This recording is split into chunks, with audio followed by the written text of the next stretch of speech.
Let's give some extra tzedakah today. Today is Shushan Purim, where in Yerushalayim, as an example, they celebrate Purim today.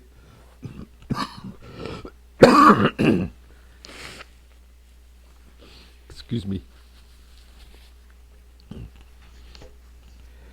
So we are still in the Purim, obviously in the Purim spirit. I want to focus on the last few words of the Megillah that we read yesterday, and as I said, that is being celebrated in Yerushalayim today. After 9 chapters of the Megillah, telling us the story how Mordechai, a devoted, caring Jewish leader, a selfless Jewish leader,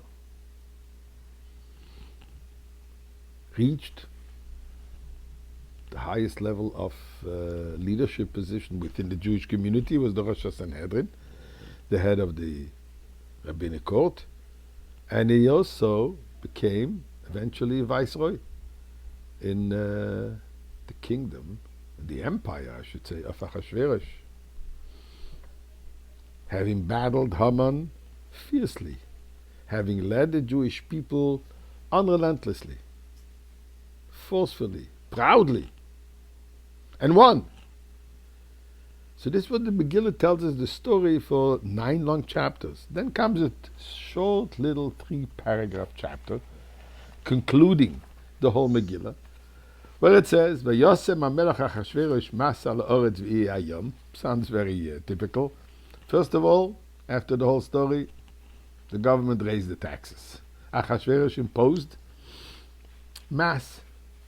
a tax on all the lands and all the islands, across the board. As they say in French, le plus ça change, le plus ça reste la même chose. Nothing changes. And then it says, and all the acts of his power and his might and the full account of Mordechai's greatness,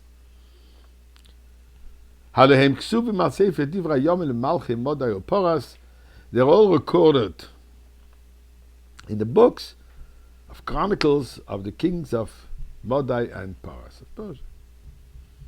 There comes the very last verse of the whole Megillah, the siyum, the conclusion. Ki Mordechai Yehudi. In other words, what is it written over there? That Mordechai, the Jew. In fact, this is the first place that we really find recorded in Torah's writings, Yehudi. Jew, with the term Yehudi. Mishnah LaMelech Achashverosh was viceroy to King Achashverosh. V'godoi la Yehudim, and great amongst the Jews. V'rotzu l'roiv echov, accepted by most of his brethren. Doiresh toiv la'amoy, seeking the good of his people. V'doiver sholem l'chol zaroi, and speaking peace to all their children. Little observation, or not maybe so little. Ratzui, accepted, says the Megillah, l'roi vechov, to the majority, to most of his people.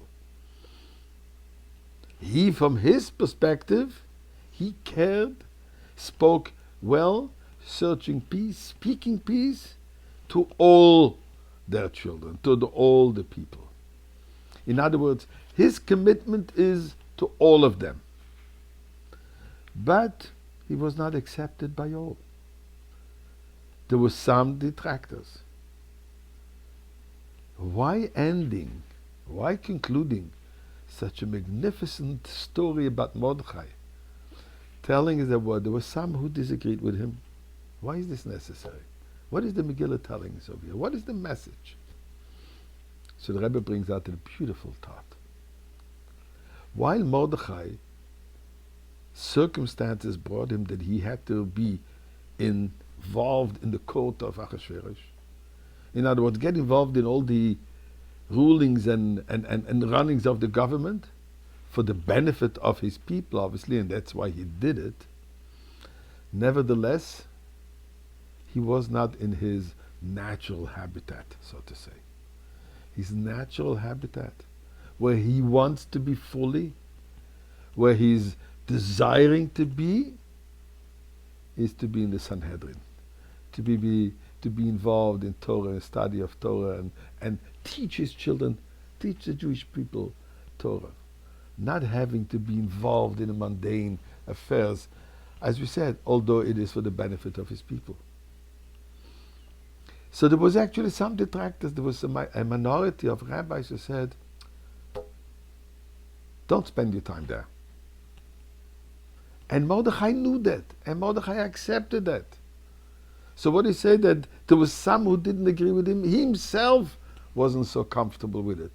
Because ultimately, where do we belong?